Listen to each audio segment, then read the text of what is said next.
नमस्कार, मैं अपराजिता। आइए सुनते हैं जीलानी बानो की लिखी कहानी एक दिन की बादशाहत।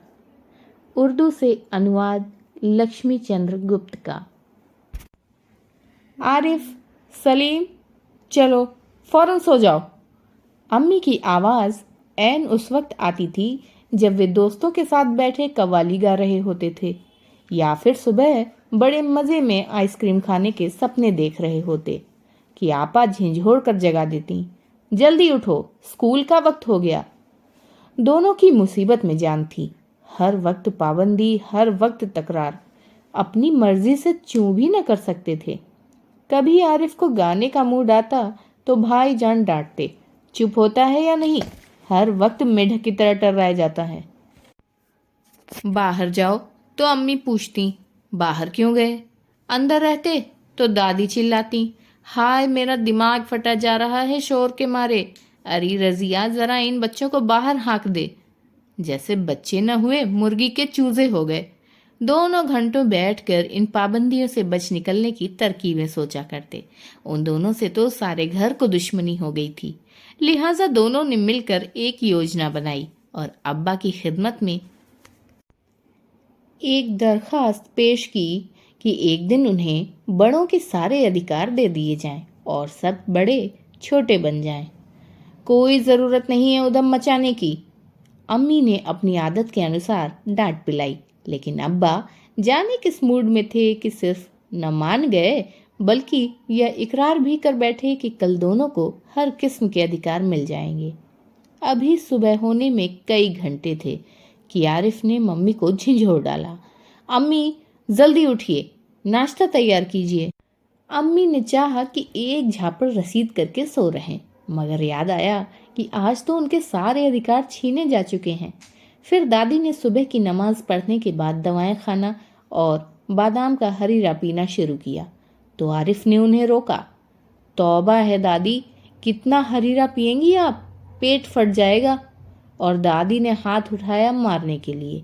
नाश्ता मेज़ पर आया तो आरिफ ने खानसामा से कहा, अंडे और मक्खन वगैरह हमारे सामने रखो, दलिया और दूध बिस्कुट इन सबको दे दो।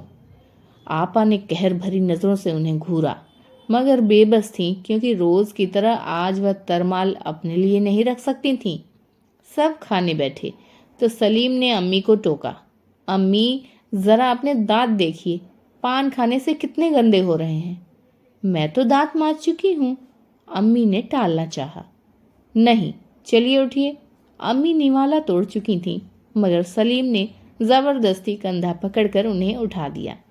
अम्मी को गुसलखाने में जाते देखकर सब हंस पड़े, जैसे रोज़ सलीम को ज़बरदस्ती भगा के हंसते थे।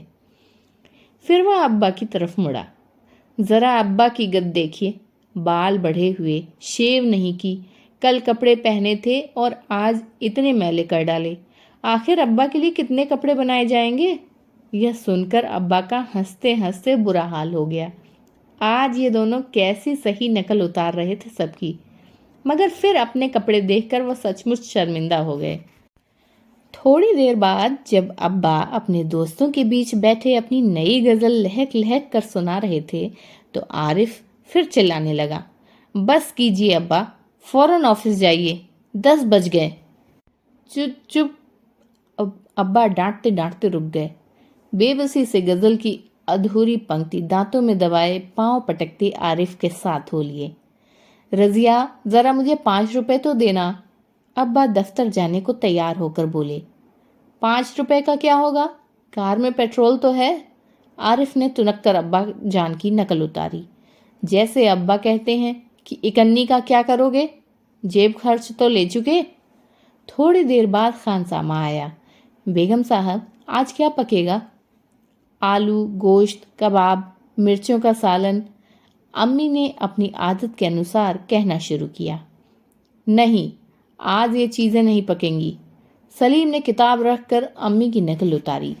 आज गुलाब जामुन, गाजर का हलवा और मीठे चावल पकाओ। लेकिन मिठाइयों से रोटी कैसे खाई जाएगी? अम्मी किसी तरह सब्र न कर सकीं।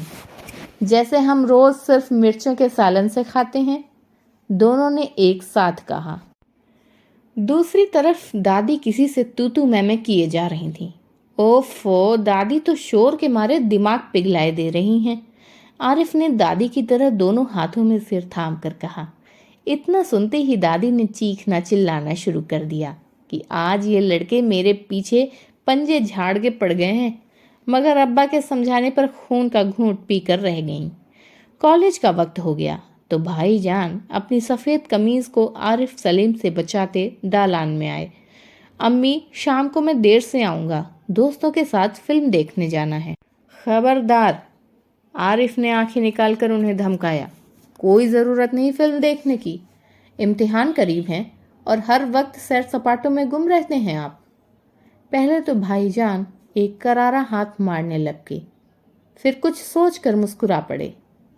لیکن حضور عالی، دوستوں کے ساتھ خاکسار فلم دیکھنے کی بات پکی کر چکے ہیں، اس لیے اجازت دینے کی مہربانی کی جائے۔ انہوں نے ہاتھ جوڑ کے کہا۔ بنا کرے، بس میں نے ایک بار کہہ دیا، اس نے لاپرواہی سے کہا اور صوفے پر دراز ہو کر اخبار دیکھنے لگا۔ اسی وقت آپا بھی اپنے کمرے سے نکلی، ایک نہایت بھاری ساڑی میں لچکتی لٹکتی بڑے ٹھاٹ سے کالج جا رہی تھیں۔ آپ؟ سلیم نے بڑے غور سے آپا کا معائنہ کیا۔ اتنی بھاری ساڑی کیوں پہنی؟ شام تک غارت ہو آئے گی، اس ساڑی کو بدل کر جائیے، آج وہ سفید وائل کی ساڑی پہننا۔ اچھا، بہت دے چکے حکم، آپا چڑھ گئیں۔ ہمارے کالج میں آج فنکشن ہے، انہوں نے ساڑی کی شکنیں درست کیں۔ ہوا کرے، میں کیا کہہ رہا ہوں سنا نہیں؟ اپنی اتنی اچھی نقل دیکھ کر آپا شرمندہ ہو گئیں۔ بالکل اسی طرح تو وہ عارف اور سلیم سے ان کی من پسند قمیض اتروا کر نہایت بیکار کپڑے پہننے کا حکم لگایا کرتی ہیں۔